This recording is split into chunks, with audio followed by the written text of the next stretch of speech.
Hi guys, I'm Dr. Lisa Januskey. I'm a developmental optometrist and I'm the owner of Precision Eye Care in College Station, Texas. Today I'm going to begin a video series about binocular vision disorders, so let's get started.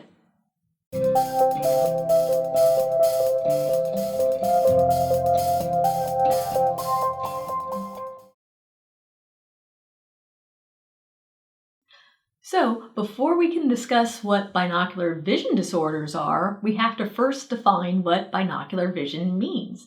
And what binocular vision is that the brain fuses the images from each individual eye together to form one three-dimensional image. And what this does for us is it gives us our depth perception and it helps us to locate things in space.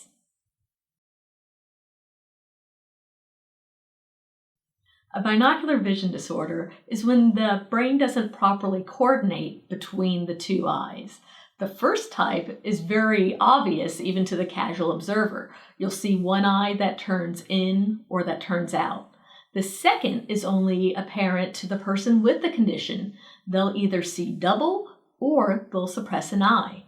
The third one masquerades as other conditions to where the person who has it may not even be aware that they have an eye condition. And that's what we're going to discuss today. One of the most common, but also most commonly underdiagnosed conditions called convergence insufficiency. Convergence insufficiency is a binocular vision disorder where the eyes can't cross when you're looking up close. So whenever we go to work at the computer, go to read a book, do anything where we're looking at things arm's length or closer, we have to be able to turn our eyes inwards. And if we can't, we start to experience symptoms that interfere with reading, learning, or even with work productivity. And the thing is a person can have perfect 20/20 vision, but still have convergence insufficiency.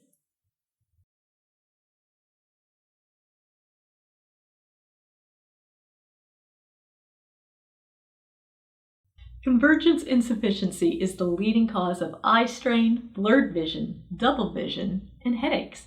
Other symptoms of convergence insufficiency are having words move around on a page, they may split apart and come back together again, or they may float off a page. People with convergence insufficiency will also have trouble staying focused. It may look like they're losing concentration. They may need frequent breaks. They'll frequently close or cover an eye to make reading easier. Reading will be more slow and they'll have trouble with reading comprehension, and they may skip words or lines when they read, so they'll typically use their finger to help them keep their place.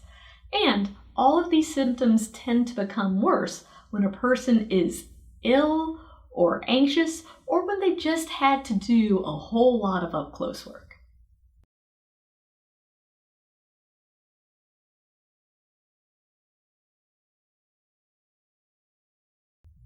Two and a half to 13% of children and adults have convergence insufficiency, and people tend to think that it's ADHD or laziness or clumsiness or even dyslexia. The reason why it's so underdiagnosed is it's not screened for during school vision screenings, it's not checked for during a pediatrician visit, and usually your general ophthalmologist or optometrist isn't looking for this condition. But I'm going to teach you how to do a simple test at home to determine if you're likely to have convergence insufficiency. Here's how to tell if someone may have convergence insufficiency. You're going to need a centimeter ruler and you're going to need a pen with a logo on it. You're going to line up the ruler with the eye and you'll direct your subject to look at the logo. You'll bring the pen up to their face and you're going to ask them to tell you when they see the logo split into two images. So please tell me when that's happened. Now. Good. Now tell me when it merges back into one logo again. No. Good.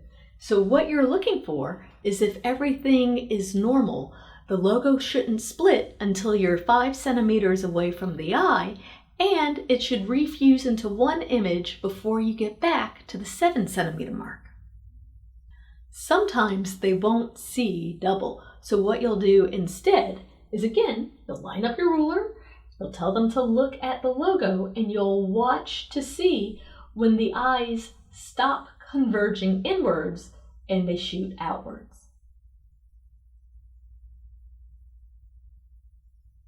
So there, you notice that his eyes diverged outwards, and you would measure where that happened. Then you'll pull the pen back and watch for when the eyes converge inwards again. So, just like the measurements before, we should be able to bring the pen to within 5 centimeters before the eyes diverge outwards, and they should converge back to the image before we get back to 7 centimeters.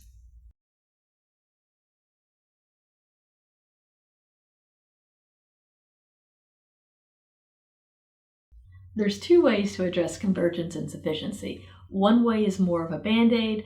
The other way actually treats and addresses the underlying cause of convergence insufficiency. So the band-aid is by having prism ground into a person's glasses.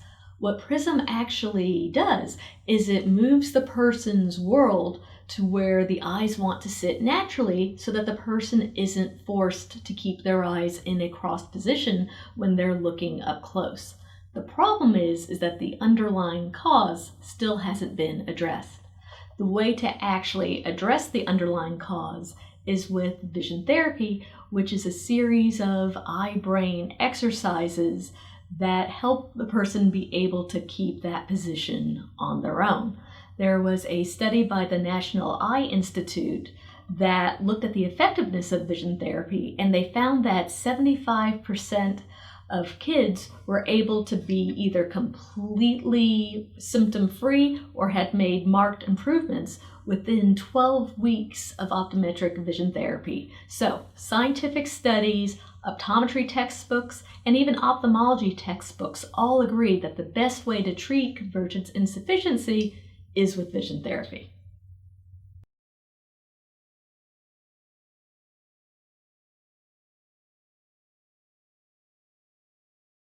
It's really important to treat convergence insufficiency because not only will it make reading so much more comfortable, if you don't treat it, you could end up with a sporadic eye turn. Thanks for watching this video.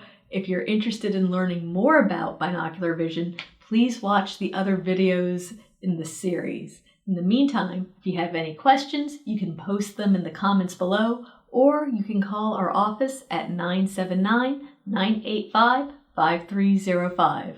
Until next time, wishing you healthy eyes and great vision. Bye-bye.